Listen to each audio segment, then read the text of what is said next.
연방법원이 이민세 관단 속국 등 연방요원의 마스크 착용을 금지하고 이름과 소속을 표시하도록 한 뉴욕주 법률의 시행을 잠정 중단했습니다. 뉴욕시 저소득층 가정이 자녀 한 명당 $120의 여름철 식비를 지원받을 수 있는 서머 EBT 신청이 지난 6월 16일부터 시작됐으며 이번 여름 시즌 지원을 받으려면 오는 9월 8일까지 신청을 완료해야 합니다. 맨해튼 에스터플레이스 지하철역에서 선로 청소 등에 사용되는 작업열차에 불이나 MTA 직원과 소방관 등 13명이 다쳤습니다. 지난달 31일 뉴욕시 보건위생국은 맨하탄 어퍼이스트사이드 지역에서 발생한 레지오넬라균 집단 감염 사태와 관련해 해당 지역 주민과 방문객에 대한 감염 노출 위험이 더 이상 존재하지 않는다며 공식 종결을 발표했습니다. 이 프로그램은 당신과 PCB의 시너지, PC빌리티. 당신의 가능성을 더 큰 현실로 만드는 PCB뱅크 제공입니다. 모두가 누릴 수 있는 권리, 바로 아름다움입니다. 키스는 누구나 더 쉽고 당당하게 자신의 아름다움을 즐길 수 있는 세상을 꿈꿉니다. 키스는 우리 모두의 미래가 더 아름답게 빛날 수 있도록 최선을 다할 것입니다. 당신의 아름다움의 모든 순간, 키스가 함께합니다.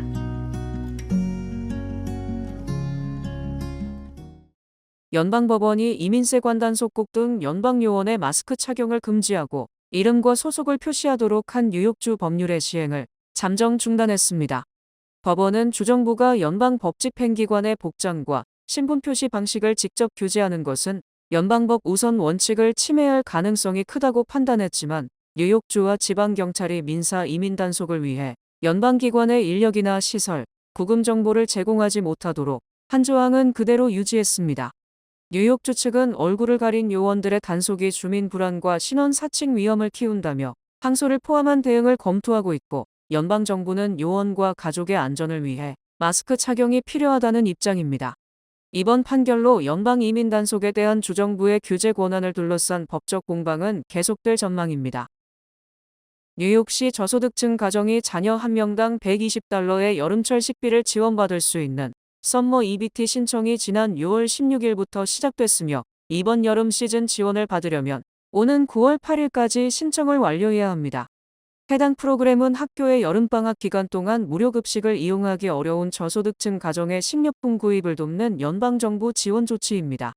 현재 스냅이나 메디케이드 혜택을 받는 가정의 자녀들은 자동으로 지원 대상에 포함되며 이들은 별도로 신청하지 않아도 기존의 EBT 카드의 지원금이 충전됩니다. 자동 지급 대상이 아니더라도 4인 가족 기준 연소득 $61,050 이하의 가정은 뉴욕주 공식 웹사이트를 통해 직접 신청이 가능합니다. 사용처로는 일반 마트, 식료품점 등 스냅 프로그램 사용이 가능한 모든 곳에서 채소, 육류, 유제품 등을 구매할 수 있습니다. 지원받은 식비 수당은 지급일로부터 122일이 지나면 소멸되므로 해당 기간 내에 모두 소비해야 합니다. 맨해튼 에스터플레이스 지하철역에서 선로 청소 등에 사용되는 작업열차에 불이나 MTA 직원과 소방관 등 13명이 다쳤습니다. 뉴욕시 소방국에 따르면 화재 신고는 4일 오전 2시 15분쯤 접수됐으며 현장에 도착한 소방대원들은 역 안에 있던 진공청소 작업열차에서 불이 난 것을 확인했습니다. 불길이 커지면서 오전 3시 직전 2단계 화재로 격상됐고 소방 구급대원 141명이 투입됐습니다. MTA 직원 7명과 소방관 6명이 연기 흡입 등으로 병원에 이송됐으며 모두 경미하거나 안정적인 상태로 전해졌습니다. 부상한 MTA 직원 1명은 현장에서 치료를 거부했습니다. 불은 오전 5시 30분쯤 진압됐지만 화재 진압과 현장 조사로 456호선 열차 운행에 심각한 지연이 발생했습니다.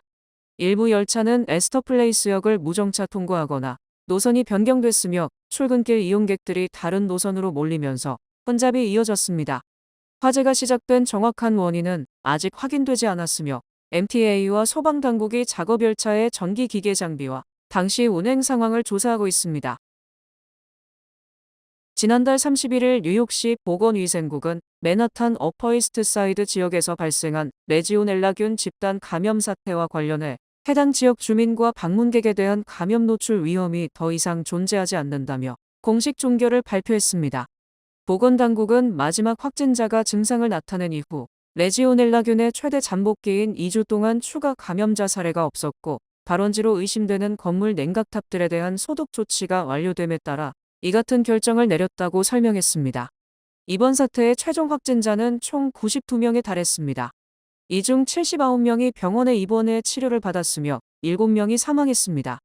뉴욕시는 이번 사태 해결을 위해 260여 명의 대규모 방역 인력을 투입하며 183개 빌딩의 냉각탑들을 전수조사했습니다. 이 과정에서 살아있는 레지오넬라균이 검출된 냉각탑 59개를 포함해 위험 요인이 포착된 시설 전체에 강제 배수 및 고강도 살균 명령을 내려 감염원을 차단했습니다. 뉴저지 뉴워크의 이민세 관단 속국 구금시설 델라니홀에 수감돼 있던 41세 엘살바도르 출신 에드윈 로페스 코르네호가 의료 응급 상황을 겪은 뒤 숨졌습니다. 이민세 관단 속국에 따르면 로페스 코르네호는 지난 1일 뉴워크 대학병원에서 사망 판정을 받았으며 정확한 사인은 추가 검시를 거쳐 확정될 예정입니다. 그는 지난 6월 18일 뉴저지 플레인필드에서 체포된 뒤 과거 추방명령 재집행 절차에 따라 델라니홀에 구금돼 있었습니다. 이민세 관단 속국은 시설 직원과 의료진이 응급 상황 발생 직후 910일에 신고했고 구금 기간 필요한 의료진의 진료를 받았다고 밝혔습니다. 이번 사망은 델라니홀에서 약 8개월 사이 발생한 두 번째 구금자 사망입니다. 앞서 지난해 12월에는 IT 출신 41세 장 윌슨 브루투스가 시설에서 쓰러진 뒤 숨졌으며 검시 결과 폐혈관 폐색에 따른 자연사로 판정됐습니다. 구금자와 이민자 권익단체들은 델라니홀에서 의약품 지급과 의료진 접근이 충분하지 않다며 생활 의료 환경 개선을 요구해왔고 일부 구금자는 올해 단식 투쟁에 참여했습니다. 코리 부커 연방상원의원은 이번 사망이 예방 가능했는지 철저히 조사해야 한다며 시설의 즉각적인 폐쇄를 촉구했습니다. 미키 셰릴 뉴저지 주지사도 주정부의 시설 보건 점검이 계속 방해받고 있다며 투명성과 외부 감독 부족을 비판했습니다. 시설 운영업체인 지오그룹은 관련 논평 요청에 즉각 답하지 않았습니다. 지난달 30일에 셰릴 뉴저지 주지사는 주 전역의 모든 공립학군이 단일화된 본방학 일정을 따를 수 있도록 하는 법안에 최종 서명했습니다. 해당 법안에 따라 주 교육국장은 매년 새 학년도가 시작되기 전인 6월 30일까지 각 학군의 본방학 권고 날짜를 통보해야 합니다. 각 학군은 학사 일정을 계획할 때 교육국장의 권고 날짜를 의무적으로 검토해야 하지만 최종 채택 여부는 학군이 자율적으로 결정합니다. 이번 조치는 강제 조항은 아니지만 모든 학군이 동일한 일정을 조율할 수 있도록 유도하는 방식입니다. 이번 법안은 2027에서 28학년도부터 본격적으로 시행될 예정입니다. 현재 뉴저지에는 590여 개의 공립학군이 운영 중이며 그동안 본방학을 포함한 학사 일정을 자체적으로 결정했습니다. 이로 인해 자녀들이 서로 다른 학군에 재학 중인 가구의 경우에는 방학 일정이 서로 달라서 가족 계획을 세우는데 불편을 겪었습니다. 이번 법안이 시행되면 돌봄 비용의 부담 또한 감소될 것으로 전망됩니다. 미국에서 확산 중인 사이클로스포라 기생충 감염과 관련해 처음으로 사망자가 발생했습니다. 미시간주 보건당국은 감염자 2명이 숨졌으며 두 사람 모두 심각한 기저질환이 있었고 감염으로 발생한 심한 설사와 탈수가 기존 건강 상태를 악화시켰을 가능성이 있다고 밝혔습니다. 사이클로스포라증은 오염된 음식이나 물을 통해 전파되는 장 질환으로 물 같은 설사와 메스꺼움, 복통, 피로와 식욕 저하 등을 유발합니다. 일반적으로 생명을 위협하는 질환은 아니지만 고령자와 기저질환자는 탈수로 중증 상태에 빠질 수 있습니다. 연방식품의약국은 중부 멕시코산 빙산 양상추가 공급된 타코벨 매장과 9개 주의 일부 감염 사례 사이의 연관성을 확인하고 해당 양상추를 회수했지만 보건당국은 동시에 여러 집단 감염이 발생한 것으로 보고 다른 식품과 감염원도 조사하고 있습니다. 사망자 2명이 타코벨에서 판매된 양상추로 감염됐는지는 확인되지 않았습니다. 질병통제예방센터는 지난달 28일 기준 전국에서 검사로 확인된 감염자 6,707명과 검사 전 의심 사례 11,500건 이상을 집계했으며 미시간주는 자체 기준으로 11,234건과 입원 환자 193명을 보고했습니다. 지난 3일 트럼프 대통령은 이란과의 전쟁 여파로 유가가 급등한 시기를 이용해 대형 석유 회사들이 돈을 너무 많이 벌고 있다며 휘발유 소매 가격을 즉각 인하하라고 요구했습니다. 트럼프 대통령은 자신이 기업 경영의 자유를 옹호하는 사람이라고 강조하면서도 쉐보론과 엑손모빌 등을 거론하면서 어떤 회사는 전년도보다 12배 많은 이익을 실현했다고 주장했습니다.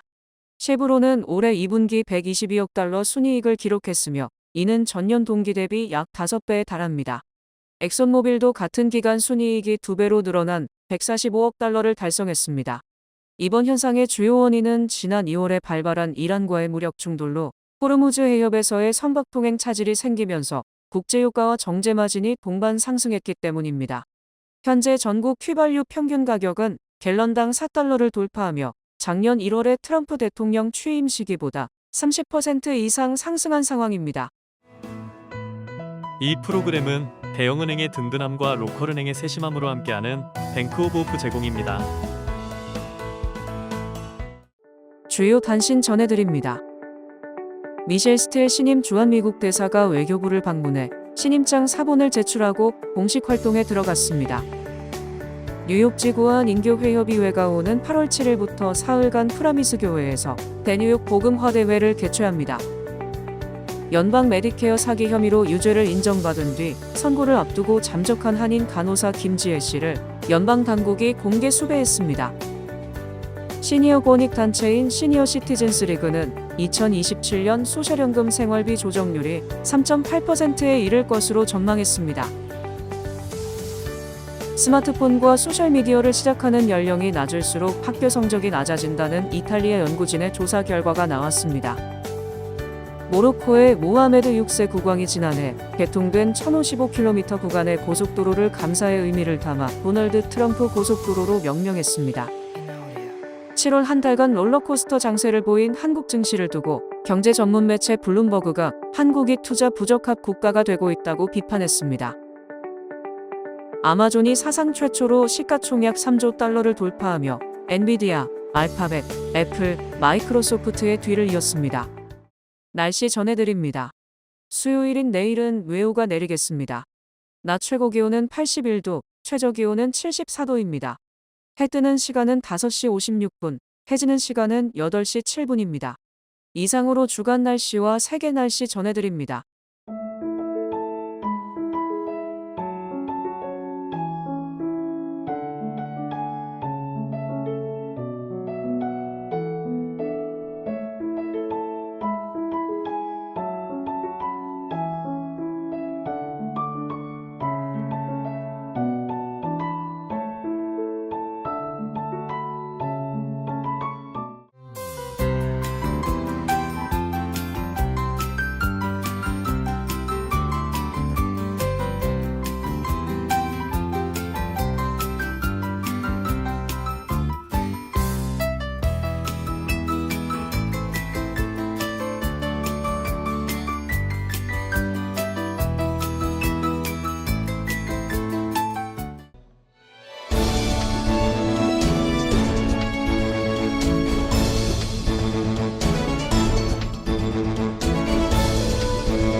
이상으로 8월 4일 화요일 TKC 뉴스데스크 여기서 마치겠습니다.